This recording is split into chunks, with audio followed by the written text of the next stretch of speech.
Hello everyone, welcome to my channel about writing stuff. My name's Camille and today we are talking about internal plot versus external plot. Specifically in the opening of your story. I just started drafting my newest story and I'm always like kerfuddled, like I have this conundrum at the beginning of my stories where it's, where do I start? Okay, so it's a couple things. It's where do I start? It's how do I weave these elements all together? And how fast or slow should the pacing be? When you write that first page of your story or the first chapter of your story, you usually have, one central character. You have them maybe in their regular life, and then you get into the inciting incident. But it's, do you start with the character story? Do you start with, this is my character, this is their life, this is what they want in life and they can't get it. They want all of these things because all of this history. And then we get into the inciting incident.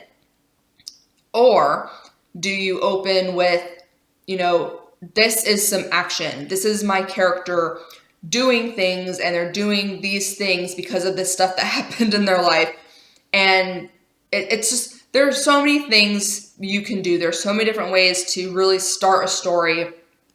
And it really comes down to word for word, sentence for sentence, paragraph for paragraph. How do you layer all this stuff in?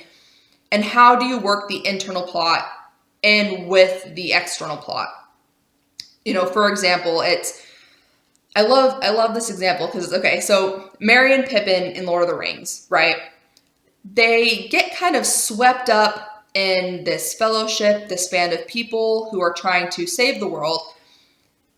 And they're just they want to go on an adventure. They're just, I'm down for whatever. Let's do this. Yada, yada, yada. And then Merry and Pippin, being ignorant to the real world, get caught up in some danger. They get captured by orcs. And then they're with the Ents, the big walking trees, and they're just kind of like, what do we do? And then Merry says, let's just return to the Shire. Let's just go home. Like, this world is too big for us. And then, Pippin says that. He's like, the world's too big for us. We shouldn't be here. And Merry turns to him and is like, there's not going to be a Shire, Pippin, if we don't help end this war, if we don't help take down Sauron. And that is where this mesh of internal and external plot comes in, because you have these two characters who are ignorant and they just want to go on an adventure. They just want to see the world. They think it's going to be fun and exciting. And then it comes to their internal struggle, which is, we can't do this. We're too small for this. But then the external plot of taking over Sauron really comes into conflict with that. It's their internal struggle of, we can't do this, versus, if we don't do this, Sauron could possibly win. So it's, where does that meet? And where do you start these two threads? Because it's very important. If you have a story that's just external plot, if it's just things happening to your character, it's very boring and the reader has nothing to connect with. If you write a story that's just internal plot, say you have a character who is trying to live with losing someone, or trying to live with the loss of a relationship, or you have a character who never had a real family and is just out searching for a real family, then that's kind of boring. That's a lot of literary fiction. But, the internal struggle, the internal dialogue, it's just boring. It's just so boring because you're just in the head of this character and it's almost like brooding and moping and whining all the time. So how do you combine these two very different things into one story? And then where do you start the threads? And then where do you connect them? And then how do you end them together as one cohesive story? Because going back to Lord of the Rings, it's, Frodo having gotten the ring to Mount Doom has changed him. The external plot changed his internal makeup.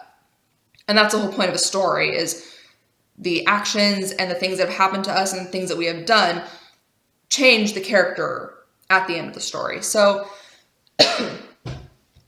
yeah, now that I've gone through that 5-minute introduction,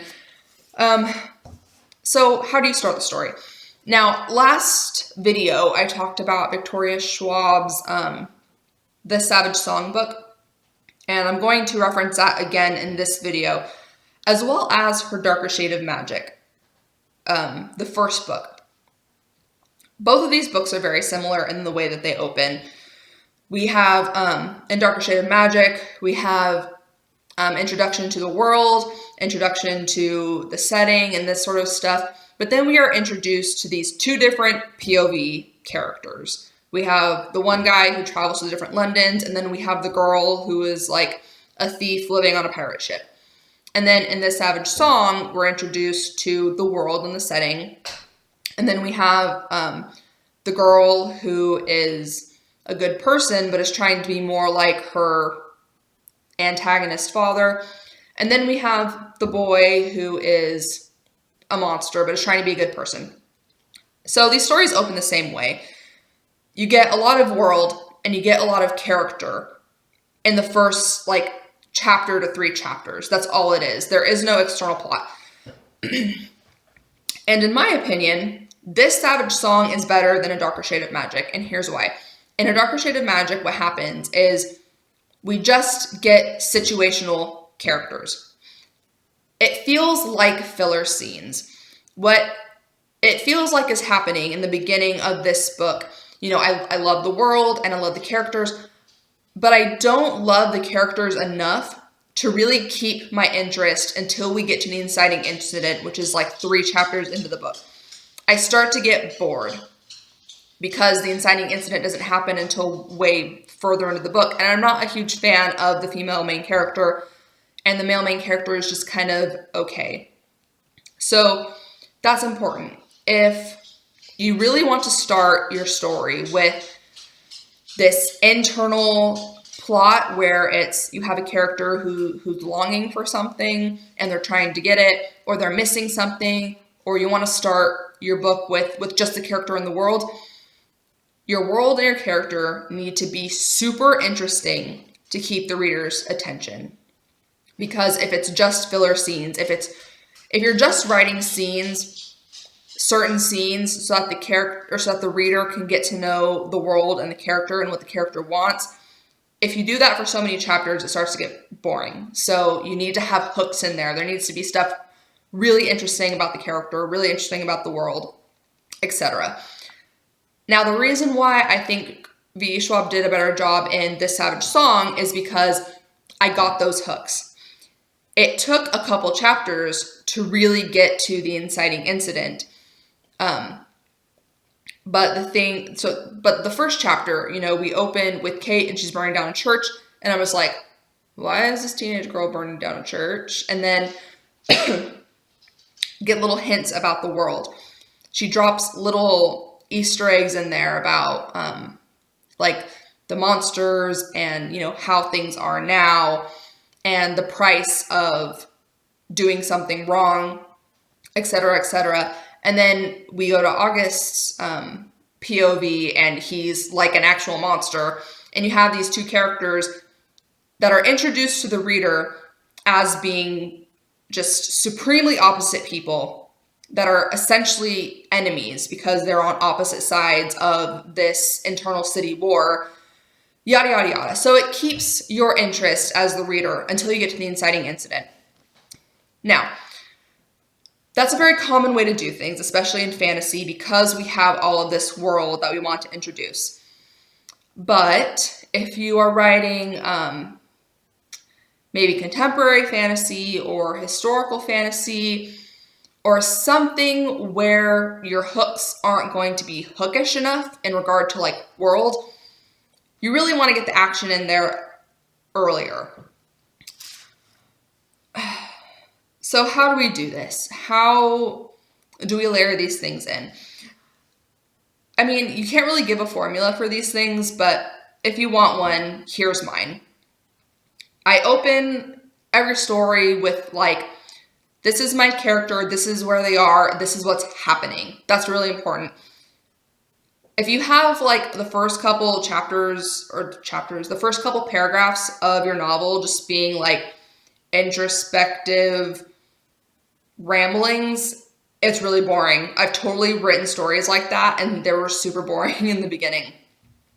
Have your character in a scene where they are doing something or something is happening.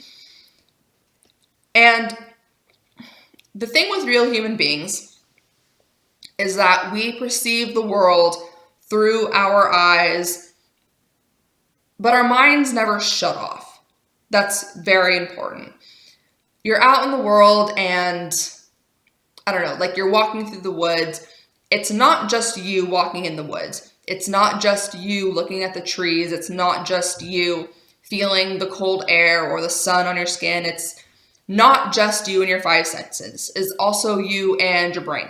So walking through this forest, you could trigger a memory of you being there with your mom or your dad when you were little, and this sort of thing. So usually, if I'm really having trouble with this, I do like a paragraph of things that are happening, of senses, smells and sights and sounds and stuff, and then like a line or two of internal dialogue, usually geared towards what my character wants. In the story that I'm writing now, I have this character who is, she's watching her master's house burn down, basically.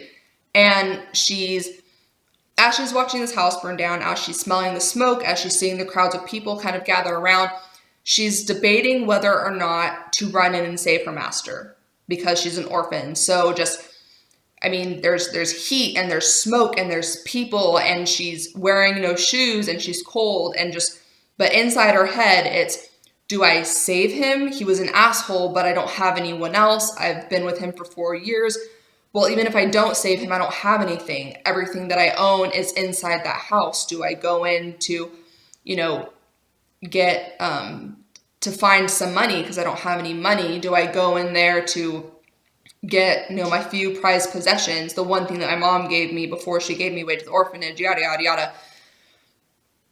And that's just life. That's just how people perceive the world. We see the world, we experience the world, and then we have our constant own dialogue going on in here, and that is a great way to put in backstory. Have it in scene. Have your characters thinking about something. Give them a reason to think about something. Give them a reason to reflect on parts of their life that are important to the story or that will be important to the story or to the character motivations or to the external plot later on. That's also important. So, yeah, I always feel like these videos are just me kind of rambling, but it's, this kind of stuff is a discussion. I've talked about this before, but you can look at your story as 3 parts. You can look at it as setting, character, and plot. But it's really a machine and everything works together. You pull everything in together. And that's how you tell a story. You don't tell a story in chunks. You don't say, this is the world. This is the character. Now, this is the character needs, save the damsel in distress from the dragon, whatever. It's everything together. And a problem that I've had with this is I always feel like the pacing is too slow. I always feel this way. I feel like if I have character and plot and setting and theme and internal dialogue and backstory, I feel like if I have all of these elements in one place on a constant thread, I feel like it slows down the pacing. But it really doesn't. It doesn't, because these are all different threads woven together. Now, if you had just one huge chunk of backstory, that would move slowly because it's just one thread and it's super boring. But if you have a lot of different things going on and clarity, that's when it comes down to sentence and word. When you have all of these running threads, you need to be precise and clear and take your time Don't try to make things short, sweet, and to the point. You can, and you should take the time to use metaphors, to really get into how your character would phrase things, triggered memories, things like this. Totally rambling again. Anyways, so I might do more on this if my brain can if I can wrap my head around this whole internal, external plot thing, how to really focus on it through the middle of your story. I might come back to this. But if not, then next week we'll probably talk about writing like multiple POV stories. So stay tuned for that. I will see you guys next week. There might be a resource in the description box. I don't know. I don't have one right now, but I might have one by the time I upload this video. So yeah, anyways, see you guys next week. But for now, you should be writing stuff.